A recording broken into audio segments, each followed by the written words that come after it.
ಬೆಂಗಳೂರು ಗ್ರಾಮಾಂತರ ಜಿಲ್ಲೆಯ ದೇವನಹಳ್ಳಿ ತಾಲೂಕಿನ ವಿಶ್ವನಾಥಪುರ ಪೊಲೀಸ್ ಠಾಣಾ ವ್ಯಾಪ್ತಿಯಲ್ಲಿ ರಾಷ್ಟ್ರೀಯ ಹೆದ್ದಾರಿ 648ರಲ್ಲಿ ಭೀಕರ ಸರಣಿ ರಸ್ತೆ ಅಪಘಾತ ಸಂಭವಿಸಿದೆ. ಗುರುರಾಯರ ದರ್ಶನ ಮುಗಿಸಿಕೊಂಡು ಬೆಂಗಳೂರಿನತ್ತ ಬರುತ್ತಿದ್ದ ವೇಳೆ ವೇಗವಾಗಿ ಬಂದ ಕಾರು ಮೊದಲು ಬೈಕ್ಗೆ ಡಿಕ್ಕಿ ಹೊಡೆದಿದ್ದು, ಬಳಿಕ ಮತ್ತೊಂದು ಕಾರಿಗೆ ಡಿಕ್ಕಿ ಹೊಡೆದು ಪಲ್ಟಿಯಾಗಿದೆ. ಅಪಘಾತದ ತೀವ್ರತೆಗೆ ಬೈಕ್ ಸವಾರನ ಕಾಲು ಗಂಭೀರವಾಗಿ ಗಾಯಗೊಂಡಿದ್ದು, ಸ್ಥಳದಲ್ಲೇ ಕಾಲು ಕಟ್ ಆಗಿರುವುದಾಗಿ ತಿಳಿದು ಬಂದಿದೆ.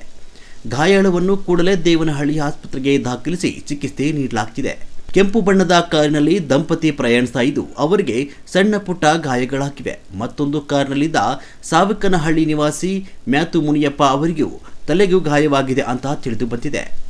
ಈ ಭೀಕರ ಅಪಘಾತದ ದೃಶ್ಯ ಸಿಸಿಟಿವಿಯಲ್ಲಿ ಸೆರೆಯಾಗಿದ್ದು, ವಾಹನ ಸವಾರರಿಗೆ ಎಚ್ಚರಿಕೆಯ ಸಂದೇಶದಂತಿರುವ ಈ ದೃಶ್ಯ ನೋಡುಗರನ್ನು ಬೆಚ್ಚಿ ಬೀಳಿಸಿದೆ. ಸ್ಥಳಕ್ಕೆ ವಿಶ್ವನಾಥಪುರ ಪೊಲೀಸರು ಭೇಟಿ ನೀಡಿ ಪರಿಶೀಲನೆ ನಡೆಸಿದ್ದು, ಕಾರು ಅತಿ ವೇಗದಲ್ಲಿ ಚಲಾಯಿಸಿದ್ದೇ ಅಪಘಾತಕ್ಕೆ ಕಾರಣ ಅಂತ ತನಿಖೆ ನಡೆಸಿದ್ದಾರೆ. ಪ್ರಕರಣ ದಾಖಲಿಸಿಕೊಂಡಿರುವ ಪೊಲೀಸರು ಮುಂದಿನ ಕ್ರಮ ಕೈಗೊಂಡಿದ್ದಾರೆ.